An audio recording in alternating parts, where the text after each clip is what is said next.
बहुत समय के बाद आज दोबारा हम लोग एक दो जियोलॉजिस्ट अपने जियोलॉजी के पुराने किस्से, अपनी पुरानी यादें, जियोलॉजिकल सर्वे ऑफ इंडिया की, यूनिवर्सिटी डेज की, उनकी कुछ थोड़ा सा भूतकाल में झांकना चाहते हैं। सुरेश, तुम किस साल जियोलॉजी ज्वाइन किए थे? 67? मैं 67 में किया। I had joined in 66. But Suresh,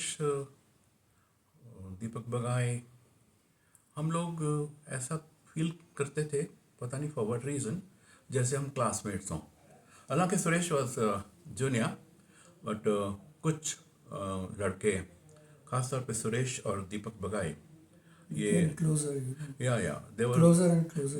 they were bright, and Suresh father was a friend of my father, and as such we used to live close by, and बहुत पुरानी हमारी यादें हैं इकट्ठी।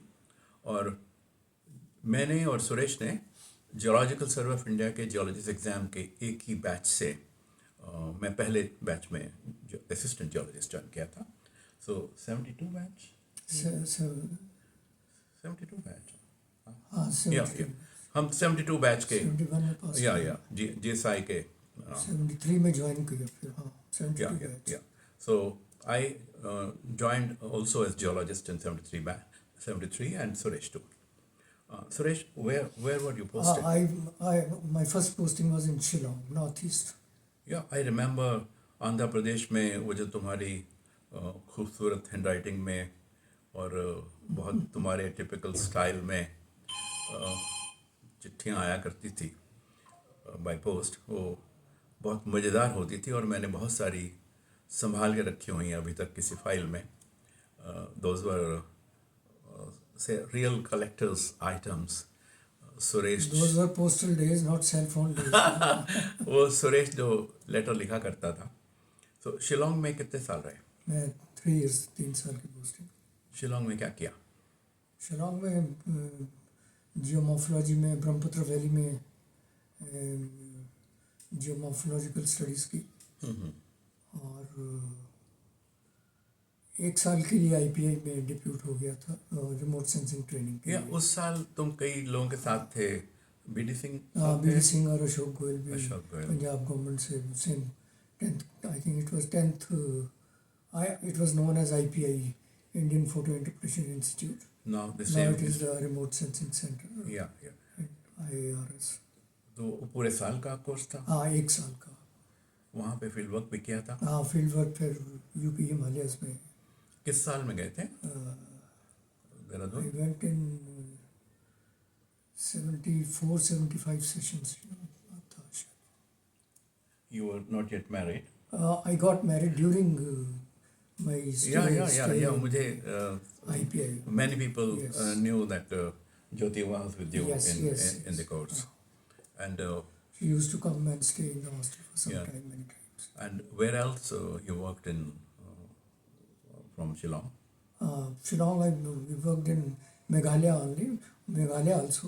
In one of the expeditions, mapping of the photogeological mapping and field checking of the southern Meghalaya border, with Bangladesh. And Dr. Anil Mathur and me, we were together. He had a paleontological problem, trained, and I had this photogeological studies. So we together did that field work. And whole of the southern border, the Docky Fault. And how many months it used to be field work there? We were doing, in all the valleys and coming back, and then again crossing into the other valley. So I think it was more than a month and a half. So during the entire stay in Northeast, you were based in Shillong and doing field work? For one season. And from Shillong you came to? I came to Chandigarh. So we I were got my transfer. You in Chandigarh, how much time you were there? 3 3 years, 3 expeditions I did with the UK bus. It was Chandigarh that Suresh did some marvelous work in Kinnaur, uh, all together with With Bassi, UK Bassi, all the 3 expeditions. Uday Kumar Bassi, and those were the Baspa and Tidong yeah, valleys. Baspa and Tidong Valley, Yeah, two. and in one field season you carried I carried this. Johnny. Yes, Johnny with So me. that Kinnaur field work was a path-breaking pioneer field work, almost the first steps of any geologist in some areas, for which uh, Bassi and Chopra and Bassi are unforgettable, and their works will ever be cited by all workers of future and are being cited of all workers now. And those youngsters who work now, they last year, one of the young geologists from Punjab University told me that because of water, some people died because they didn't have water to drink in that area, and they got water fetched so that they can survive, and those who brought the water had to drink 2/3 of it, otherwise they would have died. And some army people or some ITB people had died because they didn't get drinking water. Was the water situation equally bad then? In some areas where there is no rivulet, no spring coming. It's most unusual to have. It is unusual, though most of the places water is available, of course. But there can be, when you are on a cliffside or real that sort of location, then it becomes difficult. If your water bottle water gets finished, then there's no option but to climb down and either get the water or to close the work for that day. And you were spending 3 months every year? 3 months, yes, exact 3 months. And Because on 1st of September, the first snowfall usually takes place in those reaches, those altitudes, because we were always more than 13,000, 13,000 is a limit in the Western Himalayas where the last tree grows, yeah, the yeah. Bhojpatra tree. After that, there is no tree life. It's only the small shrubs and bushes and grasses and wildflowers. There's no, the tree line, last tree line is at 13,000 feet because of oxygen becomes rare. So every step taken beyond 13,000 feet up to 17, 18, 19,000 is a real effort. So from 13,000 to 19,000 was your field work? Yeah. 17,000, 18,000. So every day must be a memorable day. Yeah. Could you... Some places were, because the top of the ridge will be around between 17, 18. So could you talk about some memories which are still fresh in your mind? No, yeah. One memory during the very first expedition, we were closing down and coming back camp by camp, and I think it was 1st September or something like that. Suddenly the snowfall happened in the night, and all the tents became heavy and all that. And though we had snow gear, but we never expected that. And we came out of the tents, and there was bright sunshine, And we looked around and called snow our blindness? cook, and we got to snow blind for 2 days. I heard of it from Bassi. And Yeah. the first day we thought, at least I thought, कि अब तो गए बस आंखें गई. आंखें गई. But this is a temporary phenomenon, but it was Yeah. real torture for 2 days. You didn't have snow glasses? We had, but there was no, it didn't help, because by that time we had already Oh, okay. snow blind. Okay. Because the snow, fresh snow, when the sun shines, it reflects 100%. You know. And what happened to your tents? The Under tents, of course, the snow was removed. So tents didn't collapse under this. Yeah, they just semi-collapsed, you know. They were not. And these were The alpine cook, tents or there was the? alpine too, and no alpine tents. But the S tent, the servant tent, and the cook one, that was standing okay. And you were with porters or you had mules? We were with In that area, you couldn't take mules. No, there were mules also coming back with us. Yes. Because it was camp closing. They Okay. were coming down. But were there some areas where you had to be only with the porters and no mules could go? That's sometimes, you know, we will not take the mules, only the porters. Any crisis moments of those 3 expeditions?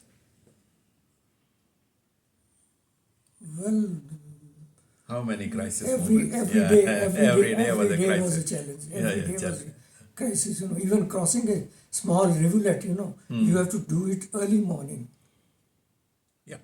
because the volume of the water is the least, Yeah, yeah.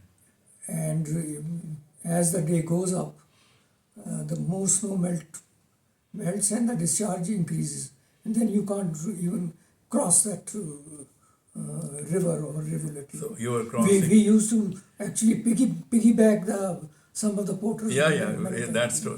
We too did. Yeah. What was the earliest time you could manage to cross over in Nala? And it has compulsory, otherwise it will arrive. Yeah, we'll be preparing everything and be prepared in the night only, in the evening only. Yeah. You know. And early morning, what time? Early morning by 6 or 7. 7 was the limit. Yeah, Beyond 7. Yeah. Because it depends upon the weather, of course. Also. Yeah, it was a frequent challenge Every day. that if you don't cross a Nala early, Then you cannot cross. then the you whole day. cannot cross. Then you stuck at that And then you have that to bank only. then you have to stay back. And wait for the next day. It happened with us too. We were coming down from Baralacha on the left bank of Chandra River, and the first Nala we crossed, I'm forgetting its name, but it was before the Kalakola Nala, and Kanwar Saab took, Sudarshan Singh Kanwar was the leader, he was my senior. Kanwar Saab told the porters and the muleteers that we are crossing at 6 o'clock, but थोड़ा होता है ये pack करते वो pack करते जैसे तैसे late हो गए and we had to abandon crossing, and next day we gave a warning, and we gave a warning to ourselves too that it has to be early, otherwise another day will be lost. And वो फिर 7 के 7:30 बज गए और वो बजते बजते अब तो था कि साहब जैसे तैसे जाना है, और हम उसमें देखा कि एक कोई अंग्रेज ऑलरेडी उस नाले को तभी पार कर चुका था और पार करके उधर बैठा हुआ था। तो हमने घोड़े वालों को बोला कि देखो वो अंग्रेज चला गया है और तुम हिंदुस्तानी लोग इस नाले को पार नहीं कर सकते था। तो वो बोला कि हम तो कर लेंगे जी, आपसे नहीं होगा। तो जैसे तैसे अब हमने भी 2 घोड़े खाली करा रखे थे, तो घोड़े पे जैसे तैसे हम चले तो वो घोड़ा डूब गया उसके अंदर, और जब वहाँ पहुँचे तो उस अंग्रेज से पूछा, how the hell you crossed? He said, I never crossed. I was swept away to the other side. And he said, what are you doing now? He said, I have some currency which has got wet. So I'm putting it under pebbles. So till the currency dries up, I cannot move further. And वो बंदा हमें अगले नाले पे भी, चंद्रताल जा रहे थे हम, अगले नाले पे भी हमें फिर मिला और उसके साथ वही होके चुका था। तो this is a normal story. And geologists carry the currency, that क्या बोलते थे उसको, contingent grant, and वो कंवर साहब का उनकी सेफ जो थी कहीं ना कहीं उसको छुपा के रखना पड़ता है या प्लास्टिक में डाल डूल के, बट जैसे वो होता है कंवर साहब का एक जो पैंट के नीचे ड्रेस होती है, दैट अंडरगारमेंट, उसमें उन्होंने पॉकेट Pocket बना रखी रखी थी जिसमें जिप थी और उसी में प्लास्टिक वगैरह का सब कुछ जुगाड़ था। तो कंवर साहब के साथ भी यही हुआ एक जगह पे बादल के पास में कि उनकी सारी करेंसी वो गीली हो गई और वो भी उस दिन पत्थर रख रख के उसको There सुखा are difficulties at every step. every step.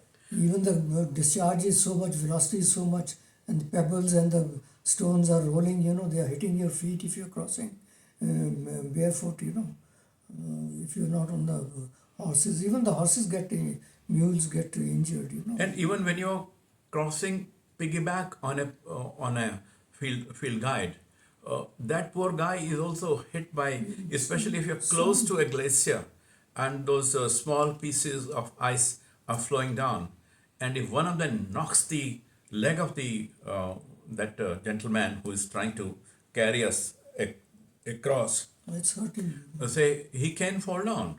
So those small issues were actually everyday issues. So today we don't even talk of them as any issues. Any high altitude sicknesses? Oh, that not much, because we were going slow, acclimatizing, and then going up and up. Sometimes, once or twice you do feel, but luckily that time we were young, so How old were you when you went first to high altitude? it was less than 30, no? I think. And your last high altitude expedition? From Kinnaur you went to Bhutan or you went to Lucknow? No, I was transferred to, so like so many people in the engineering geology divisions of, because there was a lot of engineering geology projects coming up in the Himalayas.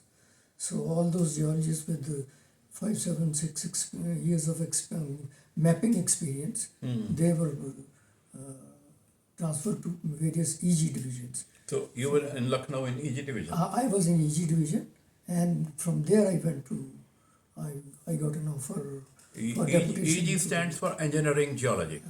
And not many people in our country know the distinction between geology and zoology. They often say Gyani wali ke jail wali. And engineers dominate all projects everywhere. But fact is that engineering geologists are the backbone of all the highways and all the bridges which our army, the brave army, And the hydro projects, all all the projects, electricity, all geologist is the first person to go go. and to any probable or possible dam site or power site. He is the first one, but he is the last one when the project is completed and inaugurated. He is almost forgotten by that time. Yeah. To get in. Geologists are the get unsung invitation. heroes of the country's development. And a country who ignores the geologists and doesn't respect the opinion of the geologists in time, same for environmental geology and engineering geology, cannot really become a developed country. For a country to become a developed country, it is necessary that geologists' opinion is listened to and respected. So, What is a geologist? He studies the planet, the Earth, on which we live, and we get everything from this planet only, this Earth. Whether it is food or agriculture or fishing or hydroelectricity or drinking water, whatever is there, everything comes from the planet, from the Earth. That is what is a geologist is. so we conclude this video with the message, long live geologists,